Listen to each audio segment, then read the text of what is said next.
Ça, pour vous, le wokisme, cher Jean-Luc, indépendamment de tout le progressisme, c'est-à-dire qu'il faut nier les cultures? Oui, il faut nier, il faut déboulonner les statues, il faut nier l'histoire. On l'a déjà vu avec les mots, on revoit l'œuvre d'Agatha Christie, il faut plus employer certains mots, la novlangue. Si on dit nègre, eh bien un nègre, oh là là, mon Dieu. Vous savez, il y a un quartier qui s'appelait la Négresse. Le dites pas trop, c'est pour YouTube. Ah, oui, mince, si c'est pour YouTube. Voilà, le dites pas trop. Sinon, j'aime bien. Non, mais il peut notre. Non, mais non, je sais pas. J'aime bien le dire, mais je le dis plus, mais j'aime bien le dire parce que c'est très provoquant. Enfin, j'aime bien provoquer là-dessus. Parce que je trouve tellement stupide, effectivement, de croire qu'en baptisant des rues, qu'en baptisant le quartier de la Négresse, enfin vous savez, le quartier de la... Oui. Vous avez entendu cette histoire. Oui. Mais c'est délirant, mais mon Dieu. C'est du wokisme, ça? Oui, on débaptise un quartier alors qu'il y a une histoire concernant cette fameuse... Dites-nous, racontez un peu. L'histoire, c'était justement à l'époque où justement il y avait cette...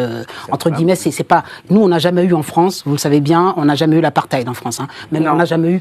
c'est pas les États-Unis. Mais voilà, on avait à un moment donné dans un quartier une certaine dame qui était de couleur, qui avait pris une certaine importance et du coup on a baptisé le quartier, on a donné son nom, et au niveau historique, elle a eu un impact dans ce quartier. Et alors là, on enlève, parce que quand vous dites « je me rends au quartier de la 1 », eh bien, vous êtes soi-disant raciste. C'est une stupidité, puisque traiter quelqu'un de ça, c'est pas la même chose que de dire « je me rends à un quartier », comme les fameuses têtes de la pâtisserie. On n'a plus le droit de dire ça. J'aimerais que les pâtissiers refassent des têtes de, j'en ai rien à faire, c'est l'histoire, on ne peut pas effacer. Moi, encore une fois, on comprend pas une chose. Il faut distinguer dans l'histoire ce qu'il y a eu et les intentions et ce que sont les hommes. On ne pourra pas effacer la Shoah et compagnie, et on va rendre les enfants incultes, c'est-à-dire qu'ils ne sauront pas que l'esclavage... Si vous allez prenez un jeune dans la rue, demandez-lui quand est-ce qu'a commencé la période de l'esclavage. Il ne sait pas ce que c'est l'esclavage, et on veut effacer de la mémoire des jeunes toute la culture. Donc j'ai parlé pour le mot noir, mais pour le reste aussi. L'esclavage remonte à l'Afrique et aux tribus arabes qui faisaient commerce d'esclaves avant que l'Europe ne s'en empare. C'est ce que j'allais dire, mais ça fait des écervelés.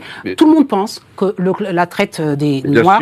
J'essaie toujours pas enlever le mot, concerne uniquement les Occidentaux, la France et compagnie. Alors que non, mais le monde arabo-musulman l'a fait avant et l'a fait de manière très intensive pendant des années. Bon, je vais pas m'égarer là-dessus. C'est juste pour dire que ça rend des jeunes incultes, et donc le wokisme, c'est ça, c'est effacer la mémoire. Mais voilà, est-ce que je peux dire un mot sur M. Vance, c'est ça le sujet, aussi.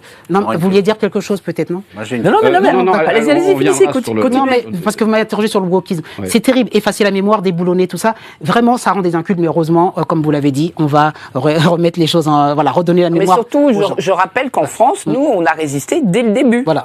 Le début à l'importation, à l'ingérence. Voilà. Alors, moi, je veux dire un mot sur la chronologie concernant le vice-président américain James David Vance.